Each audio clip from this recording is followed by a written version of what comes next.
महाराष्ट्राच्या सोनेरी परंपरेचा नाविन्यपूर्ण आविष्कार, नाविन्या हस्तपर्ण कलेक्शन। वामन हरिपेठे ज्वेलर्स, सोनेरी क्षणांचे सोबते।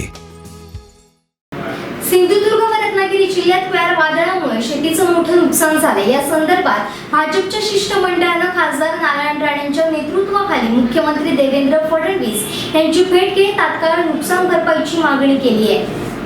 या शिष्टमंडळात खासदार नारायण राणे, आमदार नितेश राणे, माजी खासदार निलेश राणे, आमदार प्रसाद लाड, आमदार प्रवीण दरेकर, भाजपा जिल्हाध्यक्ष प्रमोद जठार, अतुल काळसेकर, राजन तेली आदी उपस्थित होते।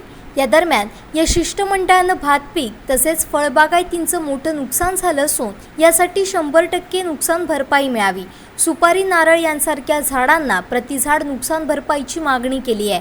वादळात मच्छीमारांचं मोठं नुकसान झालं असून रत्नागिरी सिंधुदुर्गसाठी 50 कोटी अनुदान देण्याची मागणी केली आहे। पर्यटन हंगाम वाया गेल्यामुळे यासाठी 20 कोटींची तरतूद करण्याची मागणी, आरोग्य पथकाची व्यवस्था यांसारख्या अन्य मागण्या मुख्यमंत्र्यांकडे केल्यात। याबाबत मुख्यमंत्र्यांनी सकारात्मक प्रतिसाद दिला असून याबाबत तात्काळ कार्यवाही होणार असल्याचं आश्वासन दिलंय। कोकणातल्या ताज्या घडामोडी सर्वप्रथम पाहण्यासाठी सबस्क्राइब करा कोकणचं महाचॅनल सिंधुदुर्ग लाईव्ह YouTube चॅनल आणि ताज्या घडामोडी पाहण्यासाठी बेल आयकॉनवर क्लिक करा।